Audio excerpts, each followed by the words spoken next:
నెల్లూరు పర్యటనలో మాజీ మంత్రిని మాజీ ఎమ్మెల్యేని పరామర్శించడం ఆయన పరామర్శించేది ఎవరినండి?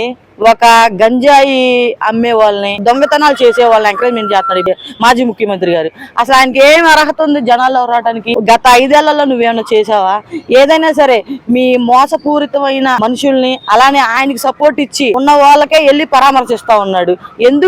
ఎందుకంటే వాళ్ళు మాఫియా కానివ్వండి, మైనింగ్ కానివ్వండి, అన్ని అరాచకాల ప్రభుత్వం, మోసపూరితమైన ప్రభుత్వం. ఏదైనా ఉందంటే మొత్తం కొల్లగొట్టారన్నమాట ఈ ఆంధ్ర రాష్ట్రాన్ని. పందికొక్కుల్లాగా 5 ఏళ్లు అసలు ప్రజలకు మంచి చేసే విధంగా జగన్మోహన్ రెడ్డి గాని మంత్రులు గాని ఎవరు పాలించలేదండి. ఎవరికి దోచినంత దోచుకుంటా పోయాడు. మంత్రులు ఇలా దోచుకుంటా వెళ్ళిపోయారు. మనకి లాగినంత లాగేద్దాం అన్న ప్రభుత్వం వచ్చింది, లాగేద్దాం అని చెప్పి చిన్న స్థాయి కార్పొరేటర్లు కానించి ఎమ్మెల్యేలు, మంత్రులు అందరూ జనాన్ని పొట్టకొట్టే విధంగా ఈ జగన్మోహన్ రెడ్డి ప్రభుత్వం ఉందే తప్ప ప్రజలకి మంచి చేసే విధం ఒకటి ఉందని ఈ రోజు మేము ప్రశ్నిస్తా ఉన్నాం. స్వేచ్ఛ లేదు, గవర్నమెంట్ వచ్చిన తర్వాత మాట్లాడడానికి కూడా హక్కు లేకుండా ఎందుకు లేదండి? నిన్నగాక మొన్న ప్రెస్ మీట్లు పెడతా ఉన్నావుగా. స్వేచ్ఛ లేకపోతే నువ్వు నెల్లూరు కాదు కదా, సిటీ బోర్డర్ కూడా నువ్వు దాటో.